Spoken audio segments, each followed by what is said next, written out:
আমরা মনে করি অন্যের উপকার করা, কারোর ভালো করা, কাউকে সাহায্য করা, সেবা করা, দান করা, সুখে দুঃখে কারোর সাথে থাকা, এ হলো আমাদের জীবনের সবথেকে বড় কর্তব্য।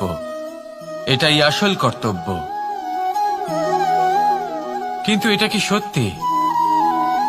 না। কর্তব্যের জন্য অনেক সময় মানুষকে অনেক অনেক যন্ত্রণা ভোগ করতে হয়। এমন কিছু কর্তব্য থাকে যা পালনের জন্য মানুষকে এমন কিছু পথ দিয়ে যেতে হয় যেখানে কাঁটা আছে, দুঃখ আছে, যন্ত্রণা আছে, বিপদ আছে। সেটা পার করে তবে ও নিজের কর্তব্যকে পূর্ণ করতে পারে। অন্যের উপকার, ভালো কাজ করা, কাউকে সাহায্য করা, দান করা, সেবা করা, সুখে দুঃখে সঙ্গ দেওয়া, এটা কর্তব্য নয়, এটা হলো আনন্দ। কারণ এতে আপনারই জীবন আরো সুখময় হবে, আপনি আরো সুখ পাবেন, আপনার স্বাস্থ্য আরো ভালো হবে, আপনি জীবনে আরো ভালো ভালো মানুষ পাবেন। আর সব থেকে বেশি যদি এ কিছু বাড়িয়ে তোলে তাহলে তা হলো প্রেম। তাহলে একে কর্তব্য মনে করবেন না। এ হলো শুধুই সেই পথ যাতে অগ্রসর হয়ে আপনি নিজের জীবন অত্যন্ত সুখময় করে তুলতে পারবেন। তাহলে আপনি এটাই করুন আর আমার সাথে ভালোবেসে বলুন, রাধা রাধা। আপনি কখনো একটা পর্বতকে দেখে থাকবেন। দিনের বেলায় যদি দেখেন এই পর্বতকে কত সুন্দর দেখতে লাগে, এত বিশাল এত সুন্দর প্রকৃতির এই দৃশ্য দেখে মনে শুভ চিন্তার উদ্ভব হয়। এবার সেই পর্বতকেই আপনি অন্ধকারে দেখুন, ততটাই ভয়াবহ মনে হয়।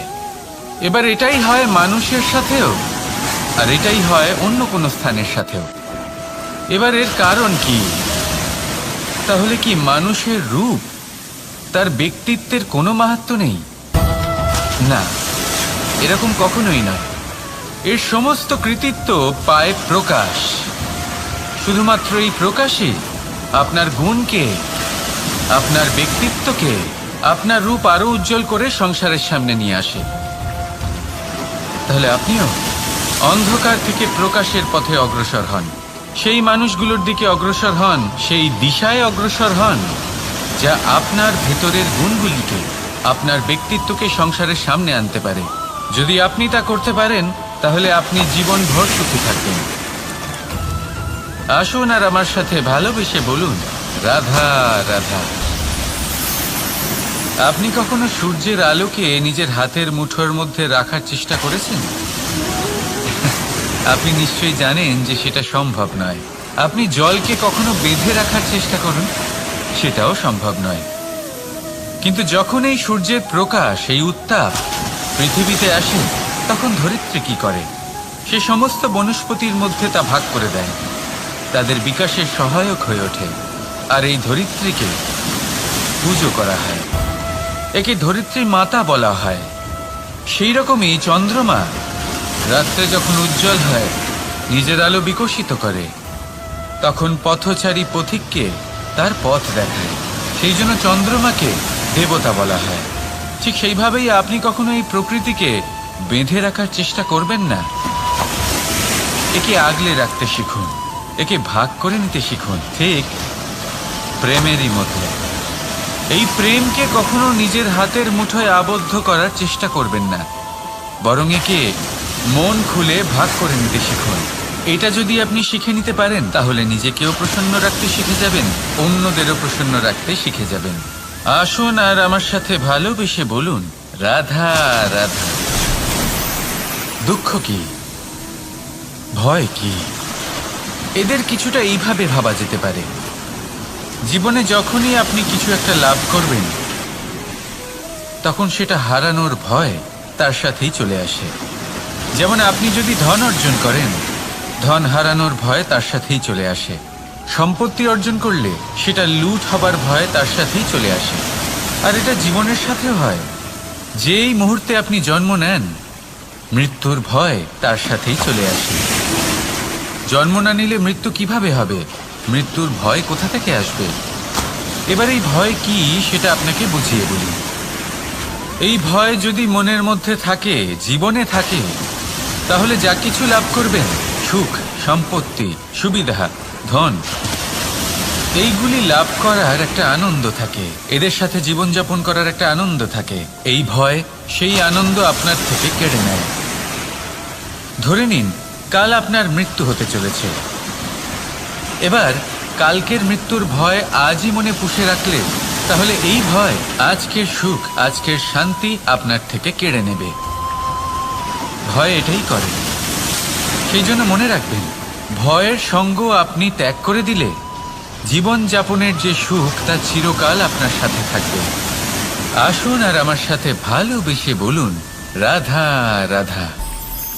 আপনি কখনো কোনো পর্বতে চড়েছেন? কথায় আছে, যখন আমরা পর্বত আরোহণ করি, ওপরে ওঠার সময় দুর্ঘটনার সম্ভাবনা কিছুটা কমে যায়।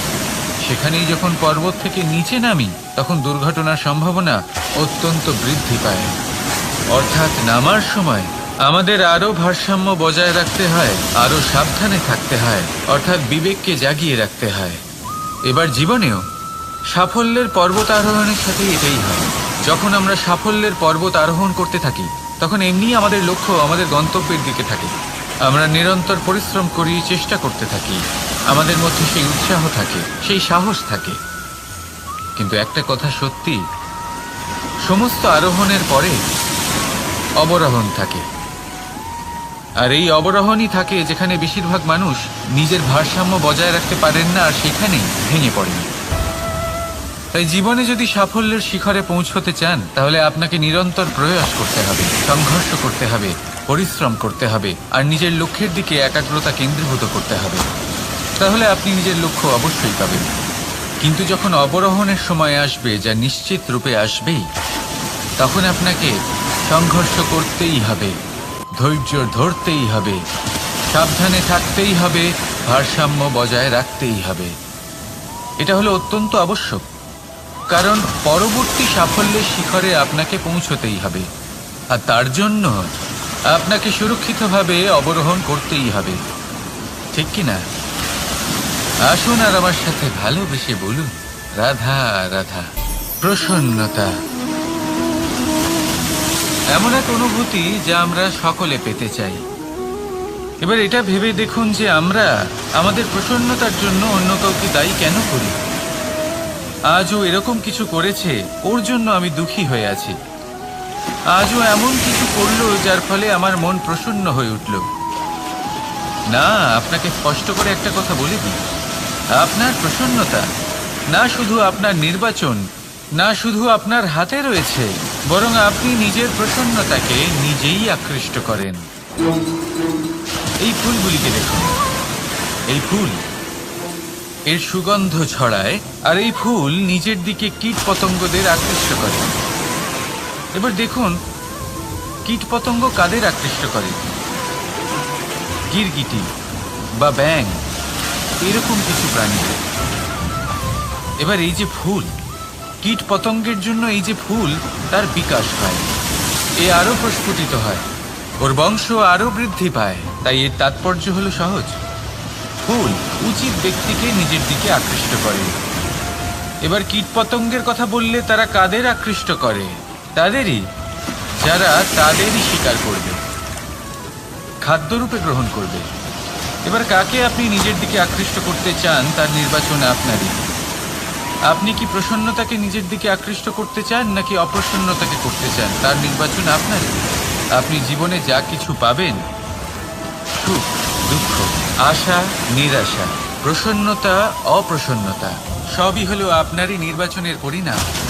তাহলে সঠিক নির্বাচন করুন আর আমার সাথে ভালোবেসে বলুন, রাধা রাধা। ঘূর্ণিঝড়, যখন এই ঘূর্ণিঝড় আসে তখন প্রচণ্ড বেগে হাওয়া বয়ে চলে। সেই সময় এমন কিছু বৃক্ষ আছে যা কঠিন হয়ে দৃঢ় হয়ে দাঁড়িয়ে থাকে। সেই গাছ যা 10 বছর ধরে বা সহস্র বছর ধরে দাঁড়িয়ে থাকে, তাদেরকে আপনি খুব সহজে নাড়াতে পারবেন না। কিন্তু ঘূর্ণিঝড়, এর প্রভাব এতটাই তীব্র হয়, এর হাওয়াতে এতটাই প্রবল শক্তি থাকে যে এই বৃক্ষগুলিকে উচ্ছেদ করে, সেই বৃক্ষ নষ্ট হয়ে যায়। এবার এমন কিছু বৃক্ষ থাকে যাদের কাণ্ড নমনীয় হয়, খুবই নরম হয়। সেই জন্য যখন জোরে বাতাস বয়, কোনো ঘূর্ণিঝড় আসে, তখন এই বৃক্ষগুলি ঝুঁকে যায়। আর যখন এই ঘূর্ণিঝড় চলে যায়, শান্ত হয়ে যায়, তখন ওরা আবার দাঁড়িয়ে পড়ে। এবার এটাকে আপনি কি বলবেন? কি বুঝবেন আপনি? সুযোগ সন্ধানী? না, বরং এটাই হলো প্রকৃত আদর্শ। যখন আপনার সামনে এমন কেউ থাকেন যিনি আপনার থেকে অনেক শক্তিশালী, তখন তাকে সম্মান করা আপনাকে শিখতেই হবে। তাই মনে রাখবেন, এই সংসারে যখনই দুই শক্তির একে অপরের সাথে সংঘর্ষ হয়, শুধুই বিনাশ হয়। কিন্তু যখন শক্তির সাথে আসক্তি মিলিত হয়, সেখানে সুরক্ষা থাকে, সেখানেই কিছু নির্মাণ হয়। তাই আসুন আর আমার সাথে ভালোবেসে বলুন, রাধা রাধা।